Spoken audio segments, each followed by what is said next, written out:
नमस्कार विद्यार्थी मित्रांनो, एक साधा वर्तमानपत्र विकणारा मुलगा पुढे भारताचा राष्ट्रपती झाला.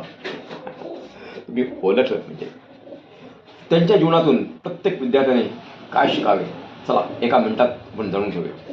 डॉक्टर APJ अब्दुल कलाम यांचा जन्म अत्यंत साध्या गरीब कुटुंबामध्ये झाला.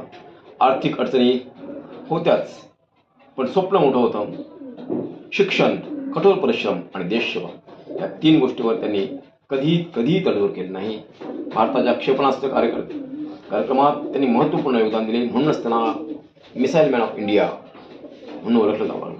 पुढे ते भारताचे राष्ट्रपती झाले, पण त्यांच्या मनामध्ये विद्यार्थ्यांसाठी विशेष स्थान होतं, प्रेम होतं. त्यांचा संदेश आजही प्रत्येक तरुणासाठी दीपस्तंभ आहे.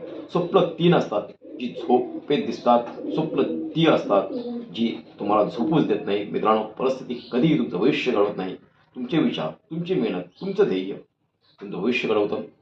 आजच मोठं स्वप्न पहा आणि ते पूर्ण करण्याची ताकद दाखवा, धमक दाखवा, कामाला लागा. चला, मोठी स्वप्न पहा, मोठं ध्येय ठेवा, रोज मेहनत करा. कदाचित पुढचा एक डॉक्टर APJ अब्दुल कलाम तुमच्यापैकीच असेल. मित्रांनो, व्हिडिओ नक्कीच तुम्हाला आवडला असेल. लाईक करा, शेअर करा, सबस्क्राईब करा विसरू नका. गजानन प्रेरणा मंच तुमचं स्वागत आहे. जय हिंद, वंदे मातरम.